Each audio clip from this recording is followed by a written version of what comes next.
우리 성탄절기가 이렇게 오고 또 빠르게 지나갑니다.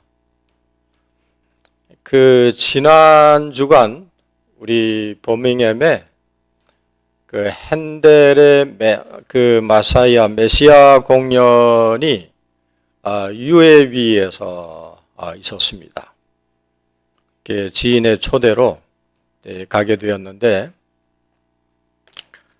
그 알라바마 심포니 오케스트라와 함께 합창단, 거대한 합창단, 그리고 또 독창으로 소프라노, 메조 소프라노, 테너, 베이스, 이분들이 또 각자의 음색과 음향으로 노래를 했는데, 그 독창자가 노래하고 코러스가 나오고 하는데, 제가 받아든 그 팜플렛에 보면 순서가 다 나와 있더라고요.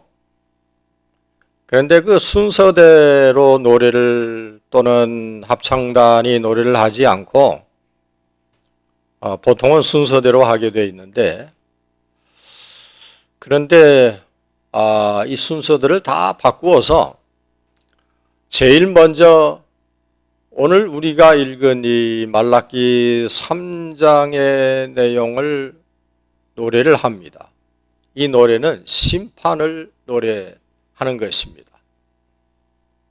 심판을 먼저 노래하고, 그리고 이사야서 60장 2절 3절에 나오는 종말을 노래하고, 그 다음에 이사야 40장에 나오는 희망을 노래하고,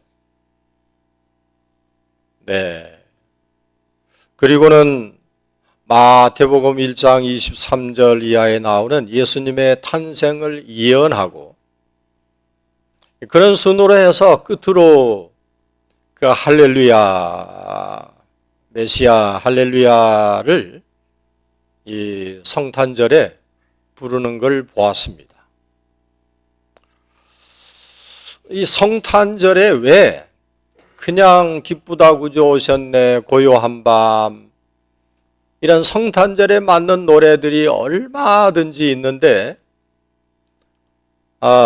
왜 이 앞에다가 맨 나중에 할렐루야를 하기 위해서 그 앞전에 나오는 모든 그 심판과 종말과 그리고 그 예언을 다 먼저 노래를 하고, 이렇게 할렐루야, 구주가 나셨네, 할렐루야를 이렇게 맨 나중에 하게 되는 그것을 보았습니다.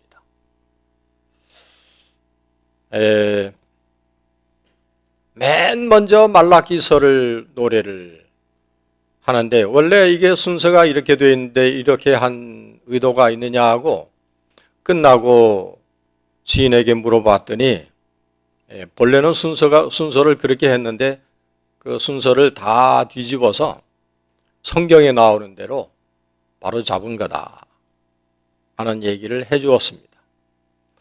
오늘 우리가 읽은 이 말라기서는 구약 성경의 맨 마지막 책으로서 그 주제가 심판입니다.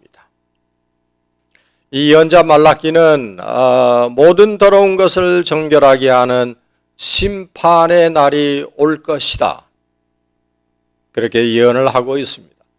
그리고 그 심판의 끝날의 모습은 그 다음 장인 4장 1절에서 그 3절까지 해서 아주 생생하게 묘사하고 있는 것을 읽을 수 있습니다. 우리가 왜 이렇게 성탄절을 바로 앞둔 이 대강절에 이렇게 구약의 마지막 책인 이 말라기서를 읽어야 할까 하는 것은, 아까 여기 UAB에서 그 심포니 오케스트라가 의도했던 그 노래 서열, 그 순서처럼 우리가 주님을 전체적으로 바라보는 그런 성탄절이 되어야 하기 때문입니다. 성경은 예수님에 관한 모든 것을 말하고 있습니다. 그런데 만약에 우리가 예수님의 탄생 부분만을 보면 이 우리의 기독교는 다분히 동화적인 그런 종교로만 볼 수밖에 없는 것입니다. 사람들은 베들레헴 얘기를 좋아하거든요. 거기에는 동화적인 요소, 말랑말랑한 캔디와 같은 그런 달콤한 요소가 있기 때문입니다. 이 동화 같은 얘기는 우리의 문제들을 잊어버리게 만들고 그리고 아름다운 것을 이렇게 생각하게 하기 때문입니다. 그래서 사람들은 그분이 구유에서 그냥 계시고 구유 속에만 누워 계시고 세상으로 나오지 않았으면 하는 그런 바람을 가지고 있는 것입니다. 이 구유에 누이신 아기 예수라고 한다면 사람들은 그 예수님은 얼마든지 받아들일 수 있습니다. 그런데 그분이 세상 밖으로 나오셔서 자신들의 잘못을 지적하거나 회개를 촉구하는 그런 말씀을 하시거나 가르치고 전파하시고 그리고 십자가에서 피 흘리시는 것들은 좋아하지 않습니다.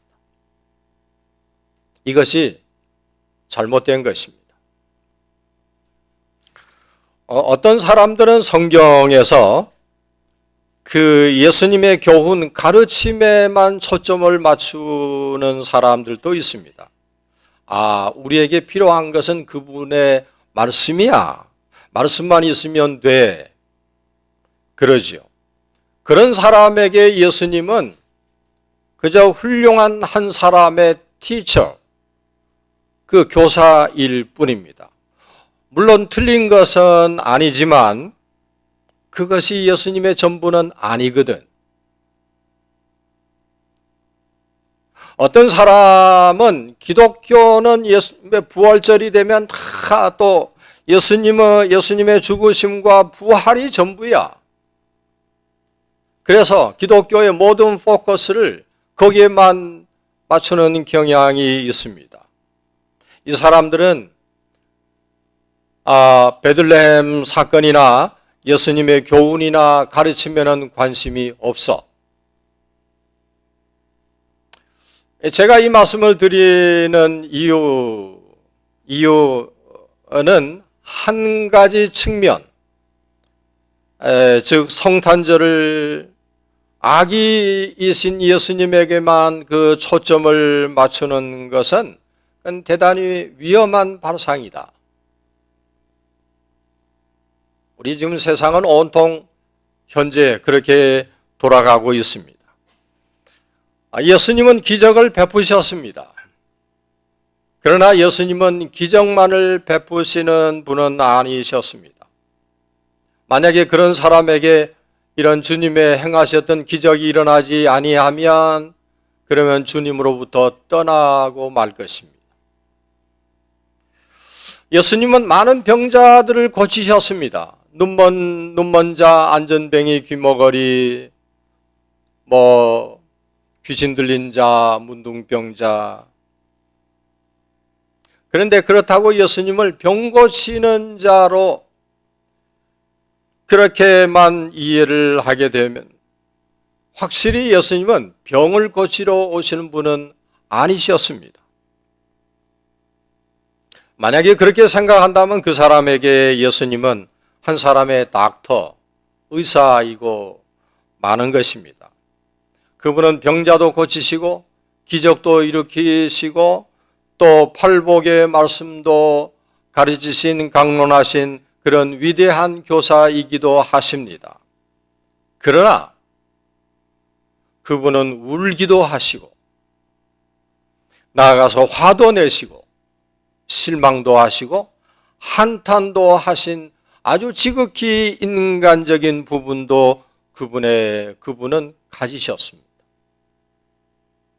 그래서 우리는 예수님의 생애 이전과 그리고 시작과 중간과 마침을 다 통전적으로 볼 수 있어야 합니다.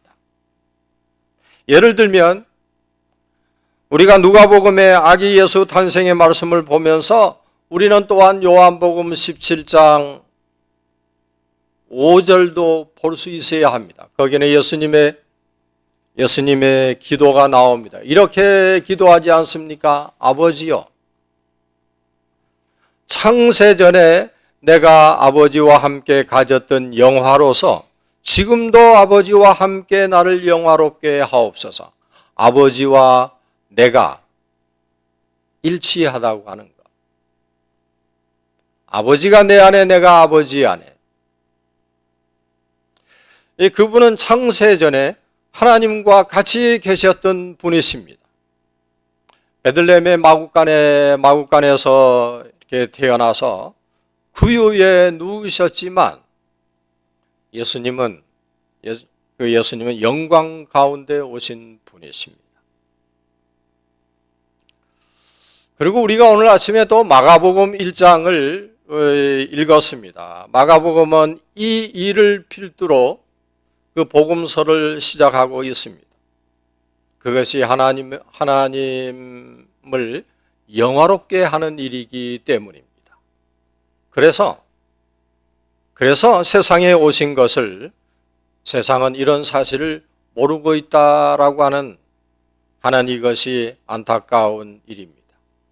말구유의 아기 예수는 알지만 그 아기가 자라서 우리를 위해서 죽으신 것과 그리고 그를 믿는 자는 누구든지 구원을 얻고 영생을 얻는다, 구원을 받는다라고 하는 것에 대해서는 전혀 관심이 없고 모르고 있습니다.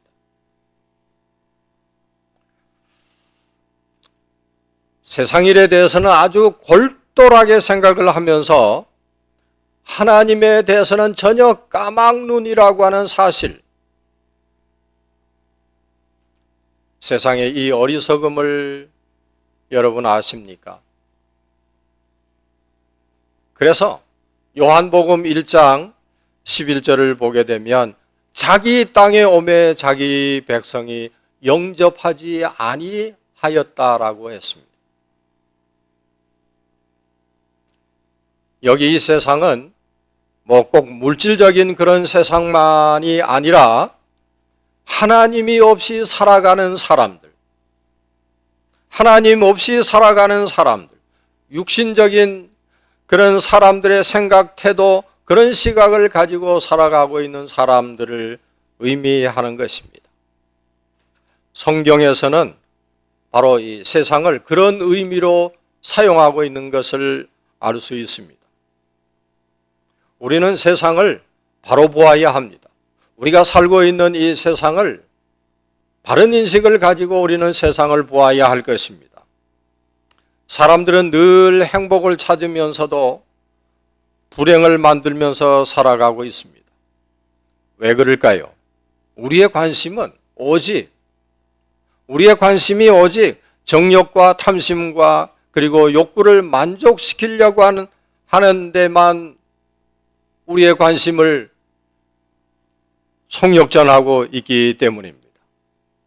우리가 사는 목적은 이 땅에 우리가 사는 목적에 모두가 다 그런 것 같습니다. 이런 시각에서 진실된 그리스도인들을 보면 정말 올바르게 그리스도를 믿고 하나님의 백성이 되고자 하는 사람들을 보면 이해할 수가 없거든요. 그들 눈에는 우리가 캐캐 묵은 찬송가와 그리고 캐롤이나 부르고 옛날 얘기를 가지고 생명의 말씀이니 하면서 설교를 두고 있다라고 그런 생각을 하고 있는 것입니다. 그래서 교회를 시대에 뒤진 단체, 용기가 없는 사람들, 무능한 사람들이 모여있는 단체, 그런 사람들이라고 하는 시각으로 보기도 하는 것입니다. 여러분, 이런 원인이, 이와 같은 원인이 어디서 비롯되었다라고 생각이 되십니까? 이유는 한 가지입니다. 하나님을 잃어버린 데서, 하나님을 잃어버려서입니다. 하나님을 잃어버리면 사람도 잃어버립니다. 하나님 이해, 하나님에 대한 이해의 관점이 있어야 사람에 대한 이해의 관점도 생깁니다. 그래서 주님은 우리에게 얼마나 많이 당부하셨습니까? 너희는 먼저 그의 나라와 그의 의를 구하라. 무엇이 먼저이고 무엇이 나중인지, 심포니 오케스트라에서 무엇을 먼저 노래하고 나중에 노래를 해야 할 것인지를, 그것을 깨닫고 고쳐 부른 것처럼 무엇이 먼저인지 우리는 알고 살아야 합니다. 그래서 영생을 얻기를 위한 얻는 방법을 묻는 구도자에게, 첫째는 내 하나님 여호와를 내 마음을 다하고 성품을 다하고 목숨을 다하고 뜻을 다하고 힘을 다하여 그를 사랑하라 라고 말씀하고 있는 것입니다. 하나님이 없는 이웃은 정말이지 경쟁의 대상이고 잡아먹을 대상이지 사랑의 대상은 아닙니다. 하나님 없이 사는 자연의 생태계를 보면 알 수 있습니다. 그들에게는 오로지 경쟁의 대상이 있을 뿐입니다. 왜 그렇습니까? 바라볼 거울이 없기 때문입니다. 약육 강식이 그들의 윤리지 않습니다. 오늘 우리가 사는 우리 이 세상의 그 문제가 무엇이겠습니까? 하나님에 대한 이해가 없는 것입니다. 그렇기 때문에 당연히 인간에 대한 이해도 없는 겁니다. 요한복음 17장 2절에 하나님께서 그 아들을 세상에 보내시게 된 것을 이렇게 말씀을 하셨습니다.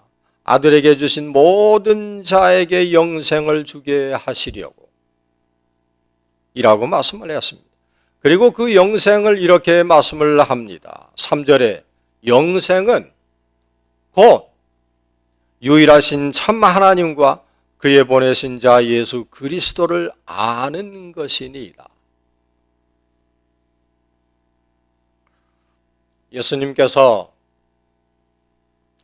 마국간에서 나시고 동정녀 마리아에게서 나시고 동방 박사들에 의해서 그 계신 곳이 발견되고 한 이 모든 사실이 말하고 있는 것도 우리를 죄에서 구원하시기 위한 하나님에 의해서 비롯된 것이라고 하는 이 사실을 저 사람들은 모릅니다. 그러면 우리는 아는가 하는 질문도 우리 자신에게 던져볼 의미가 있습니다. 이것을 위해서 주님이 이 세상에 오셨고 그 구원의 선물을 우리에게 주시려고 오신 것입니다. 믿으십니까? 마지막으로 우리는 이 성탄을 통해 우리에게 주신 선물이 과연 무엇입니까?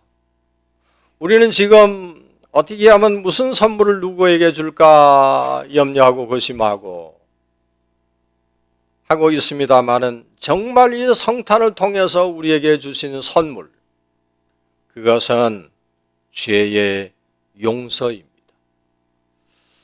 죄를 용서받아야 하나님을 만날 수 있습니다. 그래서 이 땅에 구주께서 오셔서 가장 먼저 하신 말씀도 회개하라, 천국이 너희 것이다.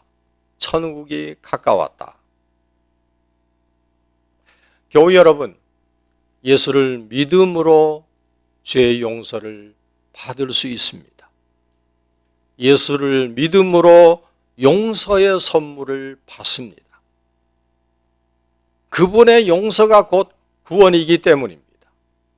우리가 기쁘다 구주 오셨네 하고 노래하는 이유는 그분이 나의 모든 죄를 용서하여 주시려고 오셨기 때문입니다. 그래서 우리는 이 성탄절을 기쁜 날이라고, 기쁘다 구주 오셨네. 여러분, 용서받을 수 없는 우리 죄가 예수로 말미암아 사함 받았다라고 하는 사실을, 용서받지 못한 인간에게는 어떤 일도 일어날 수도 없다라고 하는 사실을, 그리고 이 용서를 가지고, 용서의 권세를 가지고 예수님께서 이 땅에 오신 이 사실을 우리는 다시 한번 새겨야 하겠습니다. 그리고 이 용서 후에 주시는 선물이 바로 영생입니다. 아까 보았던 요한복음 17장 3절에 아버지께서 아들에게 주신 모든 자에게 영생을 주게 하시려고 만민을 다스리는 권세를 아들에게 주셨다. 오늘 우리 구약 성경의 맨 끝책인 말라기 3장 1절에 이 일을 위해서 보라 내 사자를 보내리니 하였습니다. 누가 이 선물을 받습니까? 1절 하반에 보니까 사모하는 자라고 했습니다. 말라기 시대 사람들도 메시아에 대한 얘기는 했습니다. 다 얘기를 했습니다. 말은 했지만 그러나 기다리지는 않았습니다. 구세주를 기다리는 사람들이 주님을 배웠듯이 약속을 해놓고 기다려야 약속한 사람을 만날 수 있는 것과 같이 주를 기다리는 사람들도 보내시는 사자를 기다려야 합니다. 그리고 기다려서 그분을 맞이하셔야 합니다. 내가 내 사자를 보내리니 그가 내 앞에서 길을 준비할 것이다. 이 절기에 여러분에게 주님이 다니실 길을 예비하셔야 합니다. 내 안에서 주님이 다니시도록 그분의 길을 마련해 놓으셔야 합니다. 이 절기에 우리가 사는 삶의 현장에서, 내 생업의 현장에서, 우리의 가정에서, 부모와 자식 간에 그 사이에 주님이 다니실 길을 마련해 두셔야 합니다.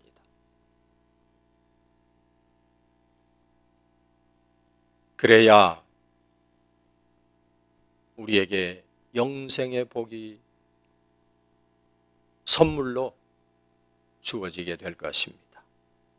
이 복을 저와 여러분들이 다 함께 누릴 수 있기를 정말 간절히 주님의 이름으로 축원합니다.